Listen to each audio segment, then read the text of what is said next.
दिल्ली सरकार में कैबिनेट मंत्री और आम आदमी पार्टी के वरिष्ठ नेता आतिशी मेरे साथ हैं। आतिशी, आपने बड़ा सवाल उठाया है कि एक सिटिंग सीएम को अरेस्ट किया गया है, ऐसे में उनकी सुरक्षा का क्या होगा? क्या आपको लगता है कि कोई खतरा है? देखिए, ये देश के इतिहास में पहली बार हुआ है कि एक सिटिंग चीफ मिनिस्टर जिनके पास Z+ सिक्योरिटी कवर है, उनको गिरफ्तार किया गया है।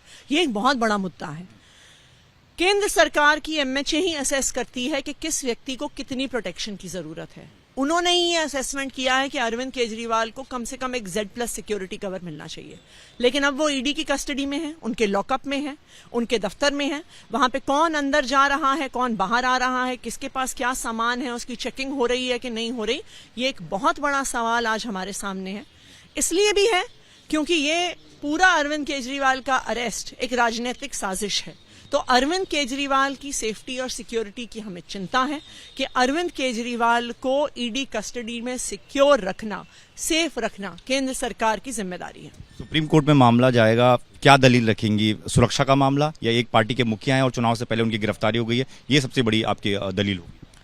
देखिए, ये देश के इतिहास में पहली बार हुआ है कि एक सिटिंग चीफ मिनिस्टर को गिरफ्तार किया है। ये देश के इतिहास में पहली बार हुआ है कि मॉडल कोड ऑफ कंडक्ट लगने के बाद, चुनाव की घोषणा होने के जस्ट बाद, एक नेशनल पार्टी के नेशनल कन्वीनर को गिरफ्तार किया जाता है। अगर ये लेवल प्लेइंग फील्ड का हनन नहीं है तो ये क्या है?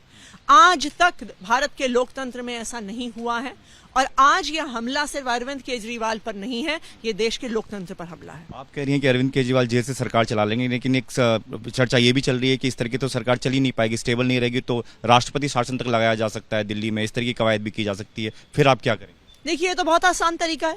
फिर तो एक एक करके सभी विपक्षी मुख्यमंत्रियों को केंद्र सरकार जेल में डाल देगी और कही कि हमने तो PMLA में केस लगा दिया, अब तो आप पता नहीं कब बाहर आएंगे, क्योंकि PMLA में बेल तो मिलती नहीं है। तो ये तो बहुत अच्छा तरीका है विपक्ष की सरकारों को गिराने का।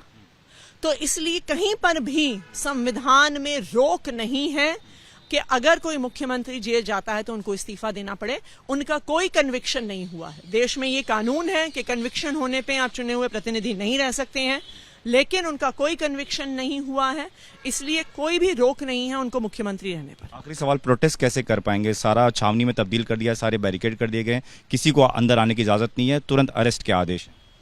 दिल्ली के लोग अरविंद केजरीवाल से प्यार करते हैं।